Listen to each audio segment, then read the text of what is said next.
And in terms of your life in America, you've been very much caught up in all the allegations of sexual harassment. You had a rape allegation against you, and I wonder how you deal with all that. Yeah. Hello, Steven Seagal. Take the microphone off you. Yeah.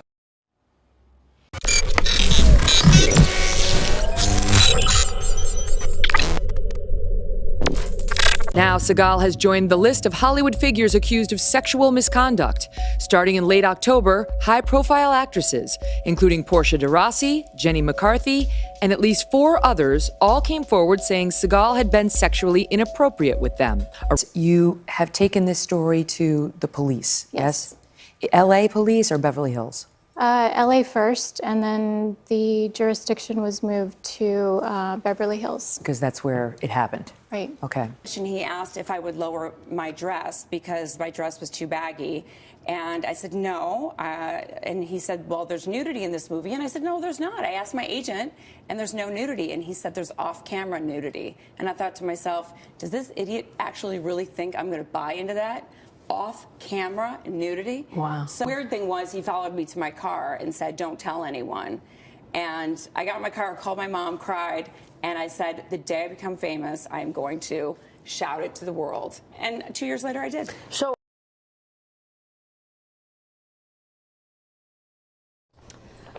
good morning. My name is Lisa Bloom, and I'm here today with my clients, Regina Simons and Fabiola Daddis. My clients will each read a statement. I will read a statement, and then we'll answer some questions. Thank you for coming. Regina? My name is Regina Simons. I first met Steven Seagal when I was in my late teens. I was cast as an extra on Seagal's film On Deadly Ground. When the movie was complete, I received a phone call from Seagal inviting me to attend a wrap party at his home. I arrived, pushed the call button at the gate, and was buzzed in by Seagal. He was standing at the front door and greeted me. He invited me in, and immediately I asked him, "Where is everyone else?"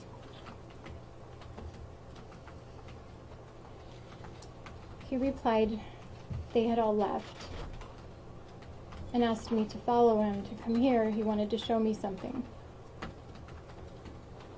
He took my hand and led me into an adjacent room, which appeared to be a bedroom.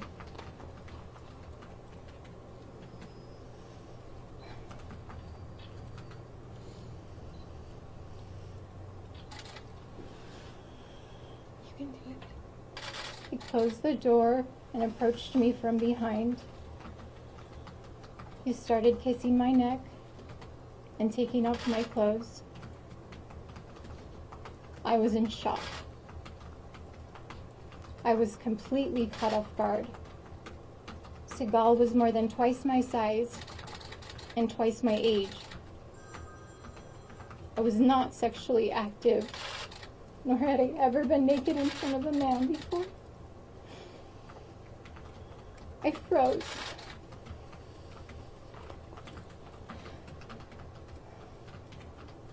I remember him taking off his robe.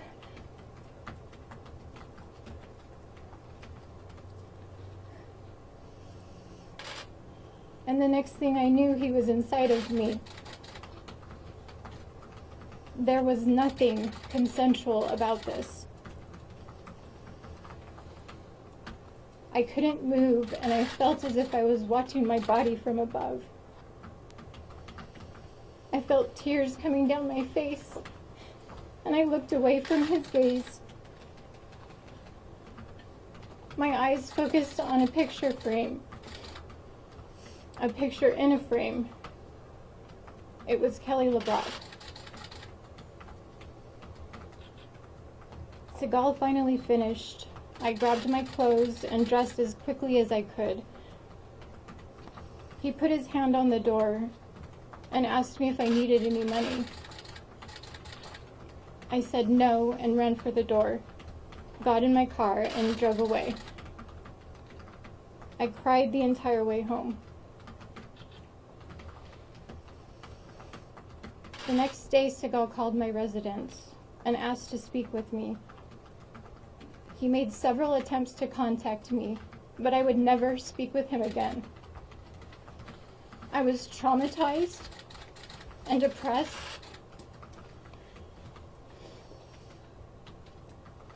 This completely changed the trajectory of my life. I found it difficult to eat or sleep. I struggled to form healthy relationships. I started getting migraine headaches, which progressively got worse. I did not come forward with my story for money, nor have I ever been paid a dime. I do not want fame. I came forward to heal from this trauma.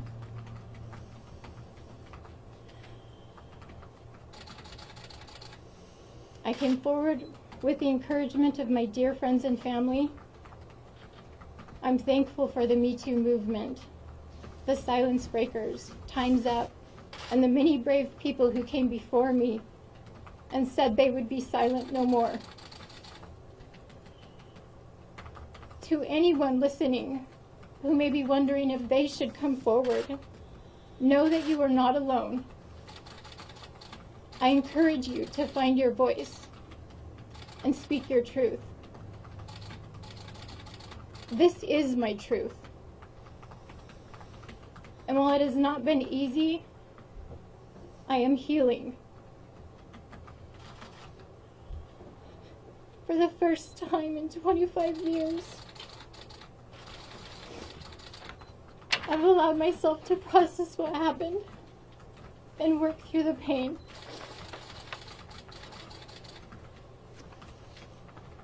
I pray that my abuser can also heal. I want him to be aware. I want him to acknowledge what happened and apologize. I am so thankful for the support of my loved ones, my family, my friends, my community, and Fabiola. I am deeply thankful for Lisa Bloom and her firm for standing with me and beside me. I'm thankful for those of you who've reached out to me to offer your support and your kind words. I'm grateful for all of you here today who've given me a chance to speak my truth. Thank you.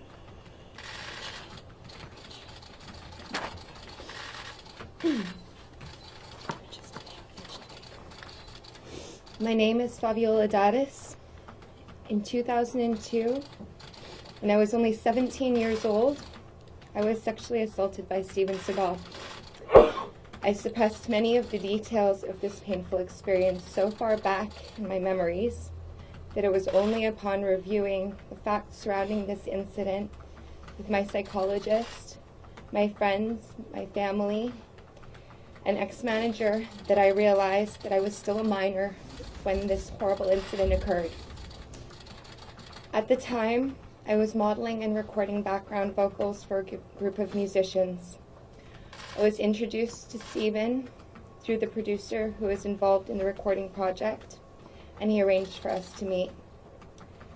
Steven was casting for a movie, Genghis Khan, and I was beyond excited to have a chance to audition for a role in one of his films, as I had grown up admiring him. I'd been modeling internationally for many years, but I was relatively new to Los Angeles, having just moved to the United States from the Netherlands, and was looking to make my big break in the industry. I was invited for an audition at the Club Bar in the Peninsula Hotel, Beverly Hills.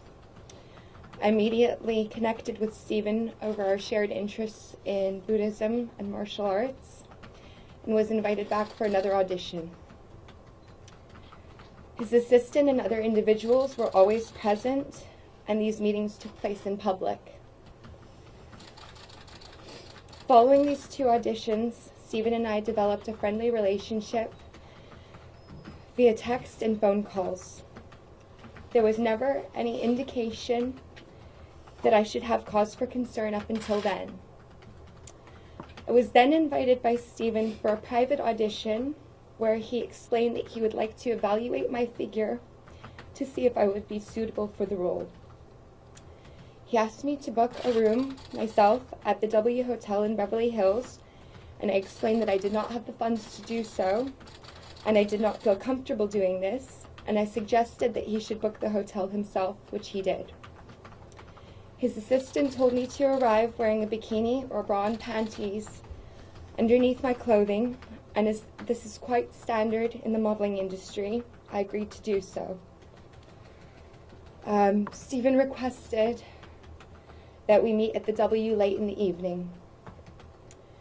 I was taken up to Stephen's room by his assistant, who repeated to me multiple times in the elevator, "Stephen's word is as good as gold." I thought this was a bit strange, but I did not comment. I was very surprised that when I arrived there were no other individuals present in the room, and Stephen's assistant left me alone with him and his personal security guard. Stephen asked me to take off my clothes, which I did, although I was nervous considering there were no other individuals present, and do a catwalk through the room for him. I did so, and Stephen approached me and said that he would like to act out a romantic scene to get a sense of our chemistry. I felt uncomfortable because I was in my bikini, and I shyly expressed this. However, instead of respecting my boundaries, Stephen slipped his hand underneath my bikini top and began pinching my nipples, and simultaneously slid his hand across my vaginal area, which was only meagerly covered. I quickly yelled that this audition is over, and I began gathering my things. Stephen sat there calmly, as if nothing had happened, while I was noticeably upset and terrified by the experience. Stephen's security guard stood, blocking the doorway, and only moved when Stephen motioned for him to do so. I left feeling horrified and totally violated. Stephen attempted to reach out after the audition, but I did not take any of his phone calls. At the time, I did not tell anyone for about a month because I was scared and I thought it was my own fault. I thought that I should have known better for going to an audition late at night. I didn't realize that it wasn't my fault at all. I had been taken advantage of by someone with a lot of power.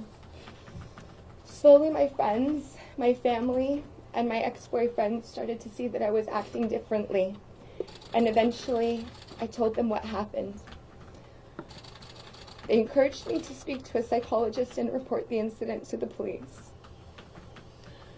I started seeking therapy, but I was terrified to report the incident to the police because I felt that if I did so, my career would be over.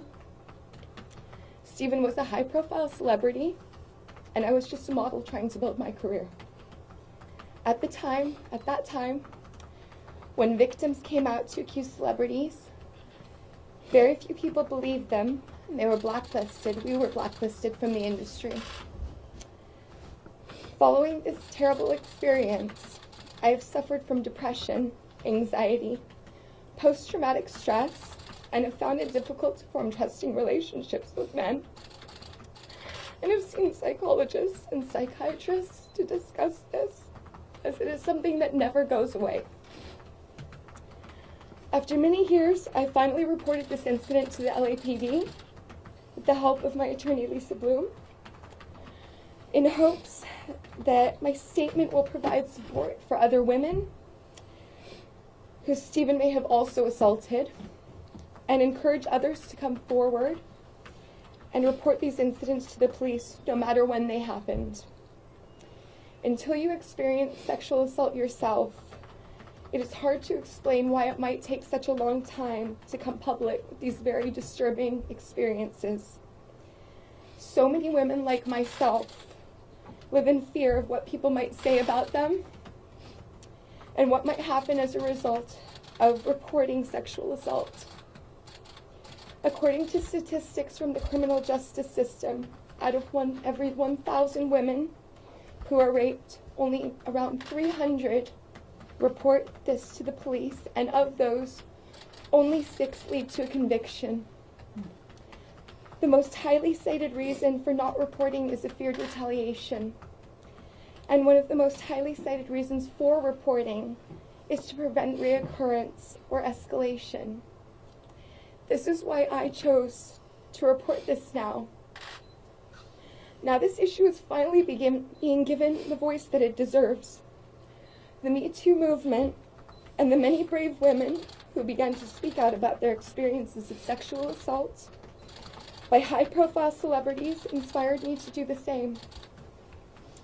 This movement has spread across the world. I'm no longer in the industry myself. I'm currently a doctoral candidate, completing my PhD in clinical neuroscience. I came here today all the way from Amsterdam to be here with you all, and I'm very grateful that you're all here. Thank you.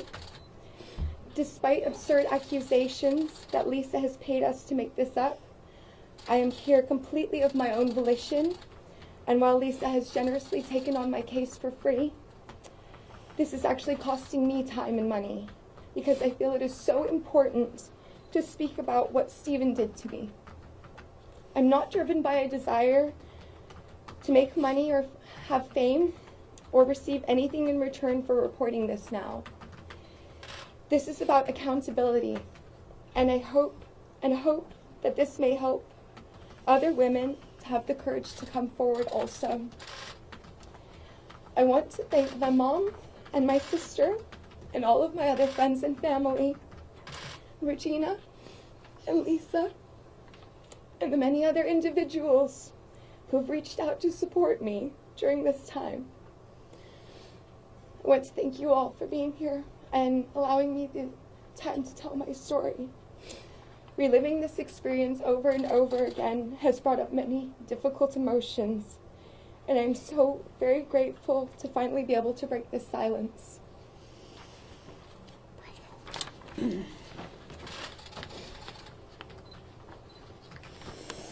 I'm attorney Lisa Bloom, and I am so honored to represent Regina and Fabiola as they seek justice and accountability from Steven Seagal.